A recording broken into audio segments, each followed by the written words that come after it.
just systematically tonight, it seemed like the team was able to get quicker breakouts and quicker transition offense, but maybe not perfect translation in the final third. What did you see overall from scheme-wise?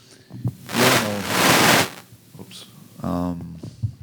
No, that just. I thought the first period we just were, our brain, our hands, our feet were a little bit a step behind. I felt like, yes, we connected, but we didn't play fast. So we were just a little bit too slow. The flow was missing a little bit, I thought, especially the first 40 minutes. Got a little bit better in the third, but still, no. Structure, yes, it was good, but we just have to connect faster.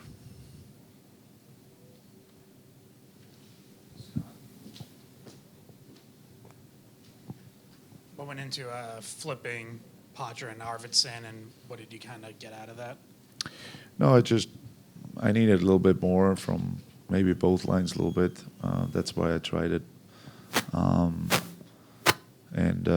Yeah, that was the only reason. So I think the one pass line had a good shift there, and then we scored right after.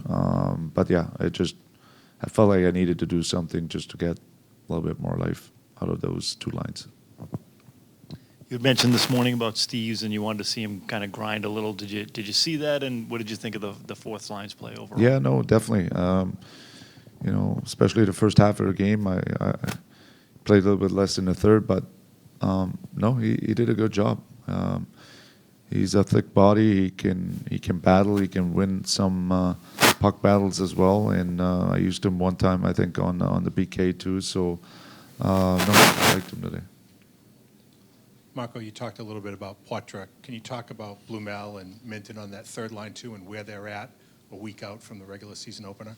Yeah, no, they. I think all of them had 3 games so far. So, but yeah, they might gonna end up with one more game. But I think they practice so hard and so well the whole time, and then I feel like in games they think too much. So I gotta get them out of that. Just don't think. Just play the game. It's a tough league, but it's even tougher when there's a lot going up in your brain. So I want them just to play free and just play and have fun. Marco, you said you wanted to see over here. You want to see more of Jeremy Swayman for the whole game. What kind of stood out about his game out there today? Yeah, no, it was not easy for him, I gotta say, because first of all, we've been in week 2 now. He still didn't play a game yet. He's just like a player. First one is always the toughest one, and especially the first 2 periods, he didn't have not much to do. And then in the third, he got better, especially in OT. He got more comfortable. So he's just going to get better. So I was okay with him game 1. Hey Marco, anything from Hampus Lindholm in his first return back at the Garden tonight? Yeah, no, he's good. He's just so nice to have him. Can't even imagine without him. So just not just on the ice, off the ice too, in the room. He's a guy who likes to talk a lot and get involved in a lot of things and want to be the difference and want to get better. So you can't get enough from him. So I was really happy that he's healthy, first of all, and he played both games very solid.